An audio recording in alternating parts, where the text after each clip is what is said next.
একটা মেয়ে ধর্ষিতা হয়েছে, এজন্য ইসলাম দিয়ে যদি আইন কায়েম করা হয় 24 ঘন্টার আলটিমেটামে সব বিচার হয়ে যাবে, যেরকম ঠিক কিনা? আর কোন ধর্ষক বাংলার জমিনে জন্মাতো না, চিল্লায় বলো ঠিক কিনা? ইসলাম বলে চোরের হাত কেটে দাও, জেনা ব্যভিচার করলে ডেথ পেনাল্টি। সৌদি আরবে হেড অফ করে, গলা কেটে ফেলে। বাংলাদেশেও যদি এটা করা যেত, খবর হয়ে যেত।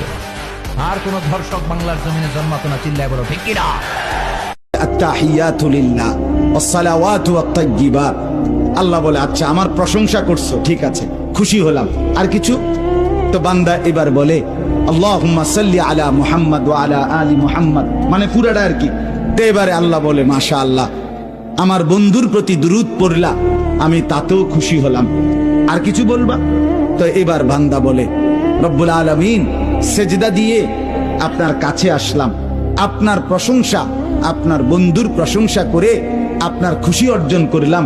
এইবার আমার মূল চাওয়া আছে, আল্লাহুম্মা ইন্নী যালামতু নাফসি যুলমান কাসীরা।